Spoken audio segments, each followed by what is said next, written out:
يطهرهم تطهيرا.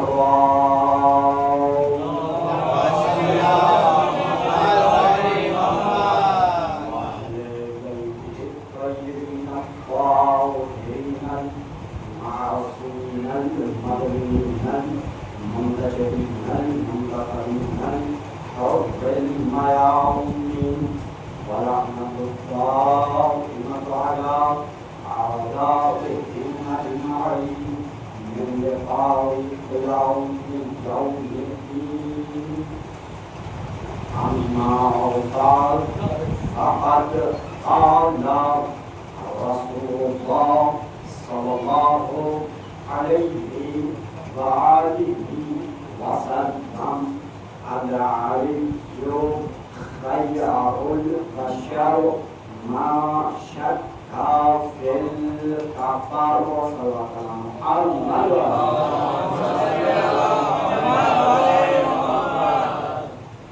معزز سامعین کرام، آپ حضرات کی خدمت میں تحیت کے ساتھ سلام کرتے ہیں.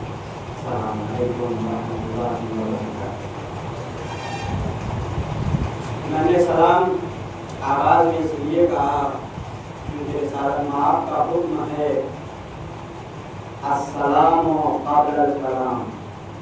اپنی گفتگو سے پہلے سلام کیا تو میں نے سلام کر کے اپنی گفتگو کا آغاز کر دیا ہے.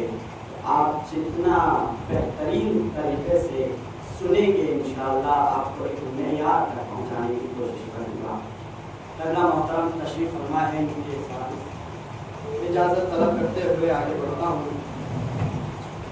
آج اس مختصر سی مجلس کا ہم نے مختصر سا عنوان بنانے کی کوشش یہ کی ہے کہ مولا کائنات، حالانکہ یہ بہت بڑا اور وسیع موضوع ہے لیکن ہم انشاءاللہ سرسری نگاہیں آپ حضرات کے سامنے ڈالنے کی کوشش کریں گے. وہ ہے مولا کائنات کے ولادت کے مقدمے سے مولا کائنات کی شہادت بتانے کی کوشش کریں گے. ایک وقت ایسا تھا کہ شہزادی بی بی فاطمہ بنت اسد حاملہ تھیں اور انہیں طواف کے لیے جانا تھا. جب طواف کے لیے گئیں تو کیا دیکھا؟ لوگ اطراف میں بیٹھے ہوئے ہیں. شہزادی نے طواف کعبہ کیا. احساس یہ ہوا کہ اب علی اس دنیا میں آنے والے ہیں. تو شہزادی نے کیا کیا؟ کعبے کے قریب گئی اور کہنے لگی پروردگار تجھے واسطہ ہے اس بچے کا جو میرے شکم میں ہے، میری مشکل کو آسان کر دے. جیسے ہی شہزادی کا کہنا تھا دیوار میں درار پیدا ہوئی. دیوار دو حصوں میں بڑھ گئی. میں کہوں گا دیوار ٹوٹی، دیوار میں شق آئی، درار آئی. ایک عورت ہوتی ہے تو کیا ہوتا ہے کہ ڈر جاتی ہے، پیچھے ہٹ جاتی ہے. لیکن سلام کیجئے عظمت فاطمہ بنت اسد پہ. دیوار میں درار بھی آئی، دیوار شق بھی ہوئی لیکن پیچھے قدم نہیں ہٹے. کسی نے مولا کائنات سے سوال کیا مولا یہ بتائیے آپ کو ہم نے سب کو بھاگتے ہوئے دیکھا، آپ کو میدان سے بھاگتے ہوئے کیوں نہیں دیکھا؟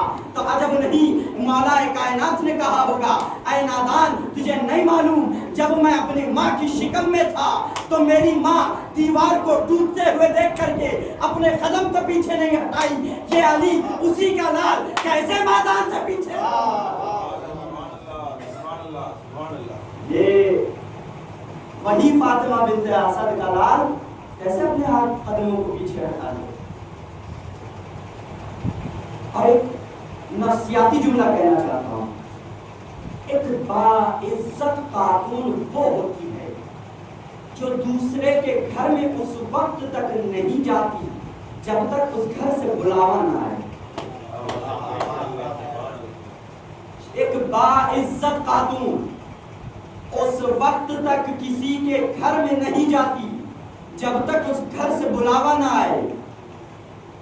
یعنی فاطمہ بنت اسد جب دیوار ٹوٹی، دیوار میں شق پیدا ہوا، دو حصوں میں جب دیوار بٹی تو فاطمہ بنت اسد باہر کھڑی ہوئی ہے. اور فاطمہ بنت اسد اندر داخل ہوئی، اس کا مطلب کیا ہے کہ کوئی ہے جو خانہ کعبہ کے اندر سے فاطمہ بنت اسد کو بلا رہا ہے۔ اور میں کہوں گا ایک اور جملے کا اضافہ کرتے ہوئے، باعزت خاتون وہ ہے جو جب تک کسی کے بلانے سے پہلے گھر میں داخل نہیں ہوتی اور وہ آواز جانی اور پہچانی ہونی چاہیے۔ اس کا مطلب یہ ہے پروردگار نے بلایا، پروردگار نے بلایا، اب کس کے لہجے میں نہیں معلوم، اب کس کے لہجے میں نہیں معلوم، لیکن فاطمہ بنت اسد داخل ہوئی، اس کا مطلب یہ ہے کہ کوئی ہے جس کی آواز خانہ کعبہ سے نکلی اور فاطمہ بنت اسد اسے پہچانتی ہے۔ نعرہ حیدری، حیدری، حیدری، مجھے بلندترین صلوات۔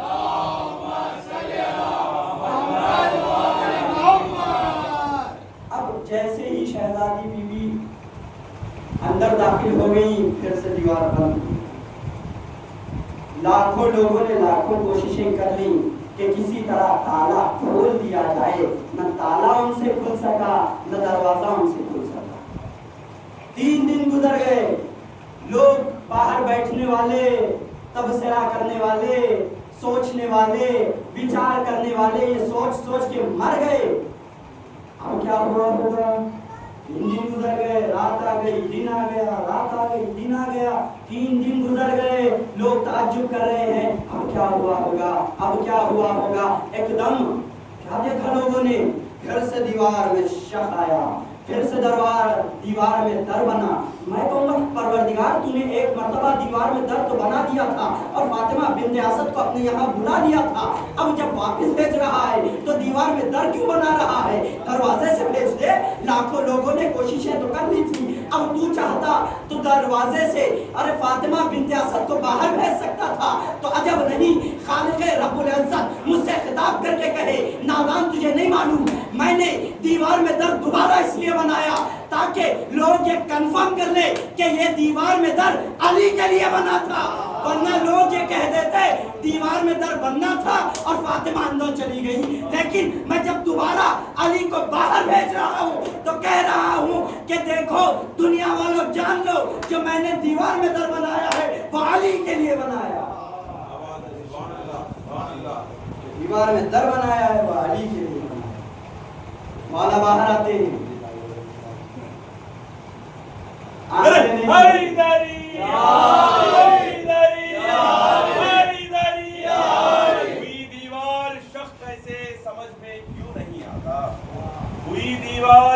ایسے سمجھ میں کیوں نہیں آتا؟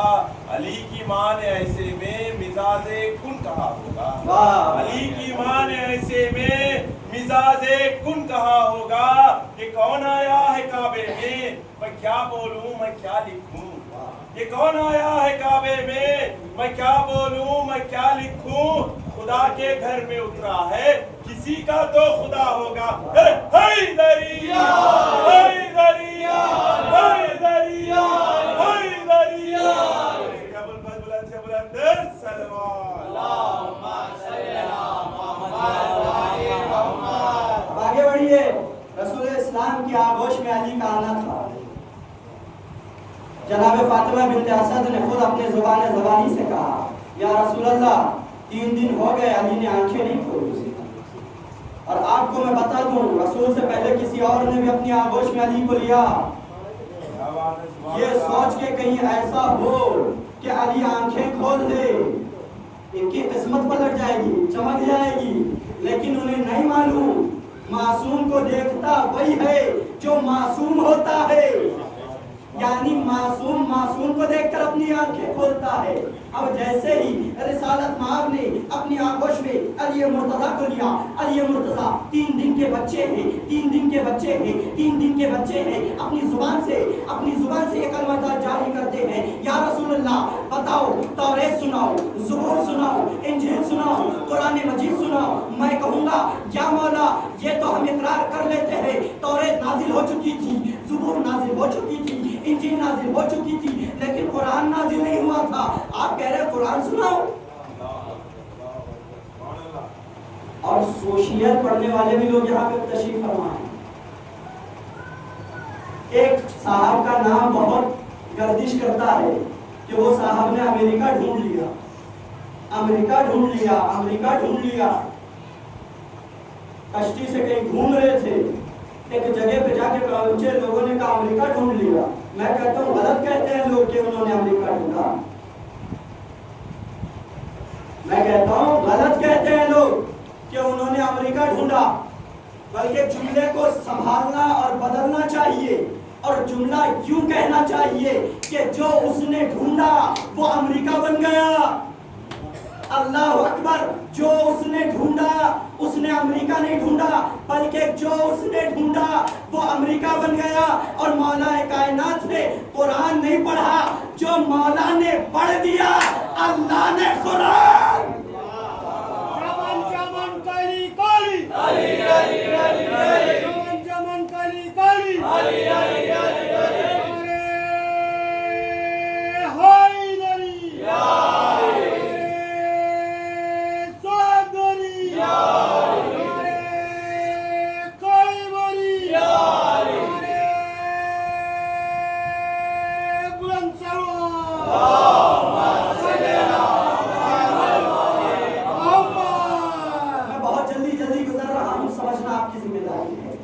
اس وقت کا قانون یہ تھا کہ کسی کی حلالیت اور غیر حلالیت کو پہچاننے کے لیے ایک میزان تھا، ایک پیمانہ تھا، ایک پتھر پر بچے کو رکھ دیا جاتا تھا اور ایک اژدہا آتا تھا۔ آنے کے بعد وہ اژدہا فیصلہ کر دیتا تھا کون حلالی ہے کون غیر حلالی ہے۔ مولا کائنات کو بھی اس پتھر پہ رکھ دیا گیا۔ اب جیسے ہی اژدہا آیا اور آنے کے بعد جسارت سے مولا کائنات کے قریب اپنی زبان کو کرنا چاہا، مولا نے اس کے دونوں جبڑوں کو پکڑا اور اتنی طاقت سے پھاڑا کہ 3 دن کا بچہ بڑے سے اژدہے کو اس طرح سے پھاڑتا ہے کہ آدھا ٹکڑا ادھر گر جاتا ہے، آدھا ٹکڑا ادھر گر جاتا ہے۔ اب یہ نہ کہنا مرحب کیسے 2 ٹکڑے ہوا، بھائی جس کا جو بچہ 3 دن کی عمر میں 3 دن کے عمر میں اژدہے کو پھاڑ دے وہ جوان ہو تو خیبر۔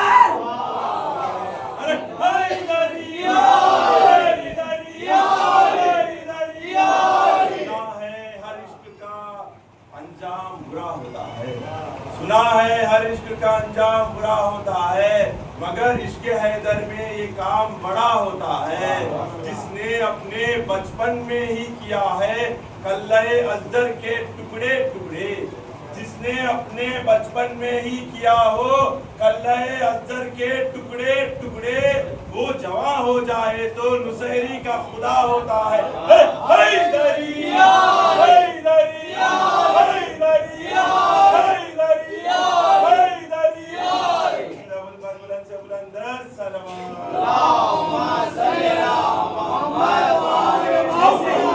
جیسے ہی مولا کائنات نے اژدہے کے 2 ٹکڑے کر دیے، لوگ رسول کے پاس آ گئے، یا رسول اللہ اب ہمارا پیمانہ نہ رہا، اب ہم کیسے پہچانیں کہ کون حلالی ہے، اب ہم کیسے پہچانیں کہ کون غیر حلالی ہے۔ تو رسالت مآب نے فرمایا یاد رکھو اب پیمانہ تو نہیں رہا، اب یہ کیسے پہچانو گے کون حلالی ہے کون حرامی ہے، کون حلالی ہے کون غیر حلالی ہے۔ تو رسالت مآب نے کہا اب یاد رکھنا میں ایک پیمانہ بنائے جا رہا ہوں، جس کے دل میں علی کی محبت ہوگی وہ حلالی ہوگا، جس کے دل میں علی کا بغض ہوگا وہ غیر حلال ہے۔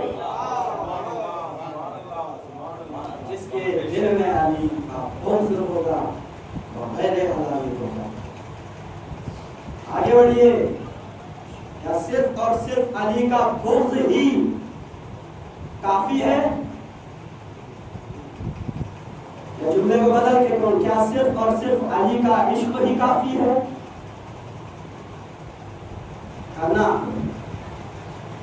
علی کے عشق کے ساتھ علی کے وارثوں کا عشق بھی ضروری ہے، اور علی کے دشمنوں کا بغض بھی ضروری ہے۔ آگے بڑھیے، کیا مولا کائنات اژدہے کے 2 ٹکڑے کر چکے، جب گھر واپس آ گئے، چلے میں اور جگہ لے کے چلتا ہوں. کل ہم سنا رہے تھے خیبر، تھوڑا سا اس پہ روشنی ڈال دیں تاکہ آگے بڑھ جائے. خیبر میں کیا ہوا؟ یہودیوں نے مسلمانوں پہ بہت ظلم کیا. رسالہ پاک نے کہا اب جنگ کرنی چاہیے، تو لوگوں کو جمع کیا، مسلمان اکٹھا ہو گئے. اب وہاں پہ گئے جہاں سے قلعہ نزدیک ہے، وہاں پہ قیام پذیر ہوئے. کھانا اس وقت 40 دن ہی کا تھا، طعام کا انتظام صرف 40 دن کا تھا. رسالہ پاک مسلمانوں کے ساتھ ہیں، ایک ایک کو علم دے کے بھیج رہے ہیں. ایک ایک جاتا ہے، علم واپس لے کے آتا ہے. دوسرا جاتا ہے، علم واپس لے کے آ جاتا ہے. تیسرا جاتا ہے، علم واپس لے کے آ جاتا ہے. لوگوں میں چیخ گوئیاں شروع ہو گئی کہ کیا ہوا، یہ مسلمان کا کمانڈر بن کے جاتا ہے، علمدار بن کے جاتا ہے، مگر خالی ہاتھ واپس آ جاتا ہے. کسی میں اتنا دم کیوں نہیں ہے کہ وہ فتح کر لے؟ کسی میں اتنا دم کیوں نہیں ہے کہ وہ فتح کر لے؟ جب یہ چیما گوئیاں شروع ہو گئی، رسول اسلام نے بلایا، لوگوں کو جمع کیا، کہا کیا ہوا، کیا ماجرا ہے؟ تو سارے لشکریوں نے کہا کمانڈر بھاگا. کمانڈر نے کہا لشکر بھاگا. لشکر نے کہا کمانڈر بھاگا. کمانڈر نے کہا دوبارہ، کہ گھوڑا بھاگا. رسول اسلام سے کہا میں نہیں بھاگا، گھوڑا بھاگا. اب ایک جملہ دینا چاہتا ہوں، دیکھتا ہوں آپ کیسے سنتے ہیں. کمانڈر نے کیا کہا؟ میں نہیں بھاگا، گھوڑا بھاگا. اب جس کا اختیار اس کے گھوڑے پہ نہ ہو، اس کو رسالت کے بعد خلافت دی جا رہی ہے اور سنبھالنے کو کہا جا رہا. جس کو گھوڑا سنبھالنا نہیں آتا وہ مسلمانوں کو کیا سنبھالے گا؟ جس کو گھوڑا سنبھالنا نہیں آتا وہ مسلمانوں کو کیا سنبھالے گا؟ صلوات پڑھے بڑے.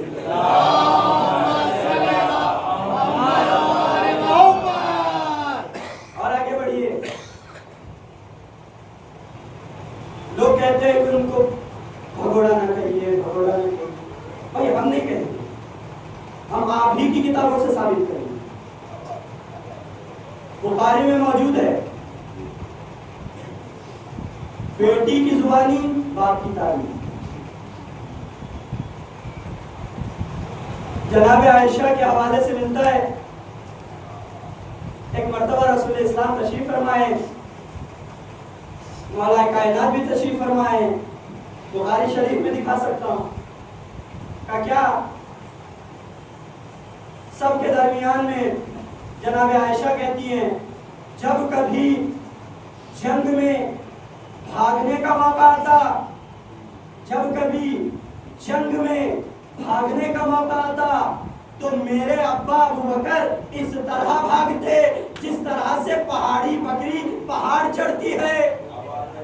میں کہوں گا جس کے بھاگنے کی گواہی اس کی بیٹی دے رہی ہو اور تاریخ میں اس جملے کو نقل بھی کر دیا گیا ہو، اب بھی تم کہو گے کہ ہمارے وہ بھگوڑے نہ تھے؟ پوری تاریخ اسلام میں جھوٹی روایت بھی بتا دو جہاں لکھا ہو کہ ہمارا قائد بھاگا ہو. مولا کائنات کے حوالے سے جھوٹی تاریخ بھی اٹھاؤ اور مجھے دکھاؤ کہ کہیں لکھا ہو کہ مولا کائنات کسی جنگ سے بھاگے ہو.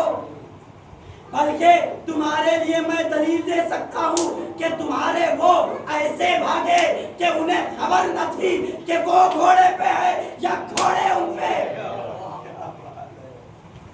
وہ گھوڑے پہ ہے یا ان پہ گھوڑے.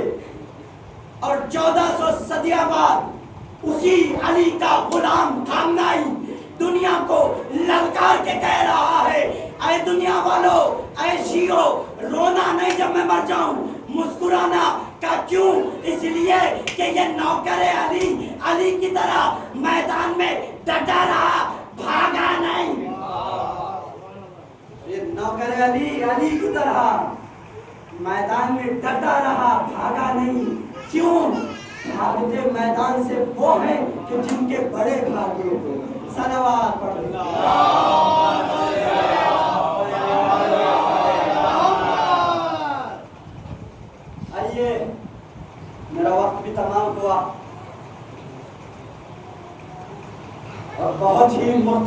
انداز میں مولا کائنات کو ہم پہچاننے کی کوشش کر رہے ہیں، لیکن 1400 صدیوں سے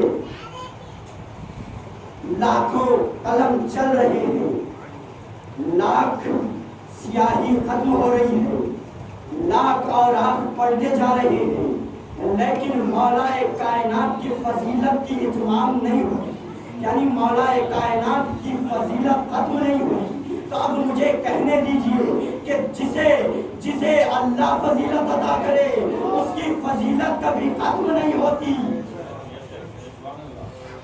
رسول اسلام فرماتے پوری دنیا کے درخت کاغذ قلم بن جائے، پوری دنیا کا پانی سیاہی بن جائے، تب بھی میرے بھائی علی کی فضیلت لکھی نہیں جا سکتی۔ اتنی فضیلتوں کا مالک علی، لیکن 19 رمضان کی صبح ایسی آئی کہ اس علی کو دنیا میں رہنے نہیں دیا۔ دنیا کا سب سے بڑا مظلوم علی، دنیا کا سب سے بڑا صابر علی۔ لوگوں نے امام سجاد سے پوچھا مولا یہ بتائیے کہ دنیا کا سب سے بڑا صابر شخص کون ہے، دنیا کا سب سے بڑا صابر کون ہے؟ آپ کے بابا حسین ہے یا علی مرتضیٰ ہے؟ مولا سجاد اشکوں کو بہاتے ہوئے کہتے میرا دادا علی دنیا کا سب سے بڑا مظلوم ہے۔ لوگوں نے پوچھنے والوں نے پوچھا اے مولا ہم نے دیکھا کہ مولا حسین کے آنکھوں کے سامنے ششمائی علی اصغر کا گلا چھیدا گیا، ہم نے سنا کہ مولا حسین کے آگے ارے قاسم کے ٹکڑے ٹکڑے ہو گئے، ہم نے سنا کہ مولا حسین کے آگے جوان بیٹے کا کلیجہ چھیدا گیا۔ آپ کہہ رہے ہیں کہ علی دنیا کا مظلوم شخص ہے، تو امام سجاد نے کہا نادان تجھے نہیں معلوم جب میرا بابا زندہ تھا میری پھوپھیوں پر کوئی آنچ نہ آنے پائے، لیکن آئے میرا دادا علی ارے دیکھتا رہا فاطمہ کی پسلیاں ٹوٹ، علی دیکھتے رہے فاطمہ کی پسلیاں ٹوٹ گئی۔ ارے 19 رمضان کی صبح آئی، میرا مولا ارے جناب کلثوم کے گھر میں سحری کرتے ہیں اور مسجد کی طرف بڑھتے ہیں، کیا دیکھا گلدستہ اذان پر کوئی اذان دینے والا نظر نہیں آتا۔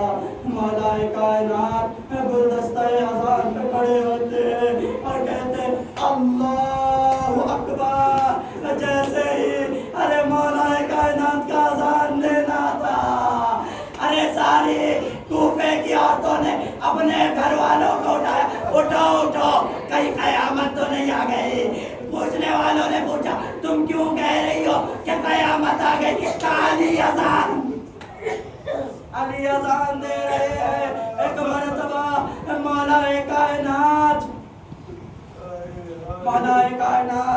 جیسے ہی ارے سجدے میں جاتے ہیں، پہلا سجدہ تمام ہوا، ارے سر کو اٹھایا، پھر ایک مرتبہ دوسرے سجدے میں گئے، اب سر کو جو اٹھایا روایت کہتی ہے فلما ضرب راس امیر المؤمنین، ارے روایت کہتی ہے کہ جیسے ہی مولا نے اپنے سر کو اٹھایا ظالم نے تلوار ارے علی کے سر پہ ماری، پھر کیا ہوا فکبر، ارے مولا منہ کے بعد ارے مصلی پہ گر گئے، مولا ارے منہ کے بل مصلی پہ گر گئے۔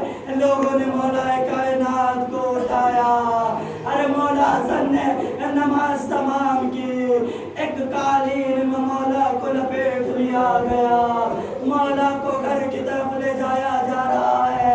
ایک مرتبہ مولا نے کہا اے بیٹا حسن صحابیوں کو بھیج دو۔ مولا حسن نے کہا بابا یہ آپ کے چاہنے والے ہیں۔ مولا نے کہا اے بیٹا حسن ارے بیٹا حسن ان کو بھیج دو، ان کا شکریہ، ان کا کام تمام ہو گیا۔ ارے عزادارو کیوں مولا علی لوگوں کو گھر بھیج رہے ہیں؟ تو مولا نے کہا ارے اس حالت میں میری زینب مجھے دیکھے گی تو وہ چلا کے روئے گی۔ میں نہیں چاہتا زینب کی آواز نامحرموں کے کانوں تک جائے۔ میں کہوں گا مولا آپ کہہ رہے ہیں کہ میں نہیں چاہتا کہ میری زینب کی آواز نامحرموں کو جائے۔ ارے سن 61 وقت ہوگا، سن 61 ہجری کا وقت ہوگا، یہی زینب ہوگی اور بازار میں ننگے سر پھرائی جائے گی اور مولا کچھ نہ کر سکے گی۔ سیعلم الذین ظلموا أَيَّ منقلب ينقلبون۔ بارلا پروردگارہ ہمارے اس کریم سے عبادت کو قبول فرما۔ بارلا پروردگارہ ہمارے گناہ میں صغیر و کبیر کو معاف فرما۔ بارلا پروردگارہ ہم سب کے والدین کے گناہ میں صغیر و کبیر کو معاف فرما۔ بارلا پروردگارہ تجھے واسطہ ہے مولا سجاد کا جو بیمار ہے ان کو شفا عاجلہ و کاملہ عطا فرما۔ بارلا پروردگارہ تجھے واسطہ ہے شہزادی کے ٹوٹے ہوئے پسلیوں کا میرے مالک پروردگار جو بے اولاد ہے انہیں اولاد صالحہ مرحمت فرما۔ پروردگار دنیا ظلم و جور سے بھر چکی ہے، کوئی مونس و مددگار نہیں ہے۔ پروردگار تیرے والی و وارث امام زمانہ کے ظہور میں تعجیل فرما اور ہم سب کو اس لائق بنا کیا آقا کے آمان